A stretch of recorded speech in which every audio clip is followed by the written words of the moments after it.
السلام علیکم ورحمة الله وبرکاته. الله یو کې چې جوړه او روغ وایاست او د صحت جامې په تن لرئ. نو ډېرو ملګرو دا غوښتنه کړې وه چې موږ څنګه کولی شو چې د یو عکس بیکګراونډ لرې کړو.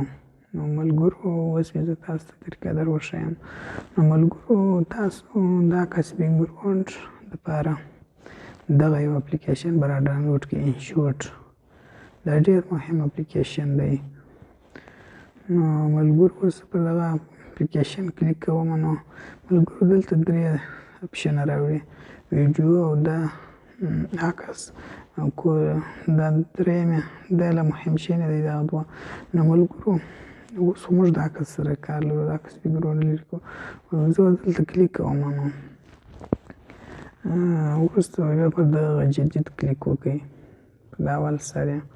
نو دلته ما کلیک وکړئ. اوس زه د دغه عکس بیکګراونډ لرې کوم، د ده عکس. نو ملګرو اوس زه پر دغه عکس کلیک کوم.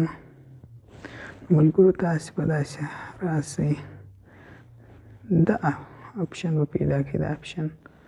اوس زه پر دغه کلیک کوم. نو ملګرو تاسو ورته ګورئ،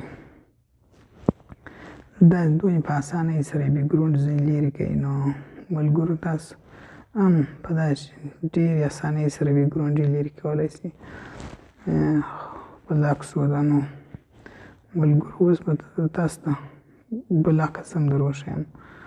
ملګرو بل عکس به هم راواخلم.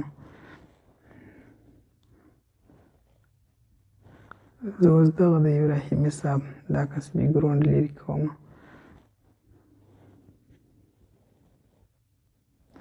ملګرو تاسې لیدلی شئ چې څومره په ښایسته او ښه دغه کې یې پرې کړئ، بیکګراونډ یې ځینې لرې کړئ. نو ملګرو اوس دې عکس شاته تسدلې او خپل د ځانه مې څه رنګونه لري، دغه تاسې ښودلی شئ، سور، شین او داسې رنګونه، دا رقمه دا نور دا رقم رنګونه.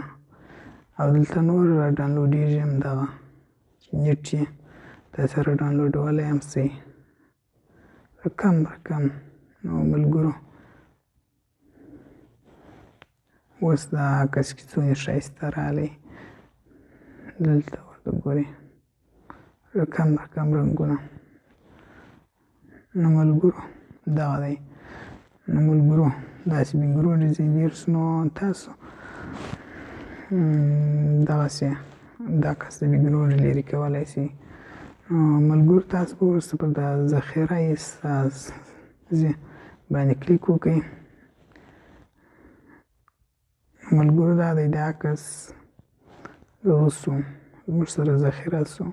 نو ملګرو کومه ویډیو خوښه شوه نو زموږ چینل افغان پښتو سټار ټي وي چینل در سره سبسکرایب او ویډیو لایک کړئ.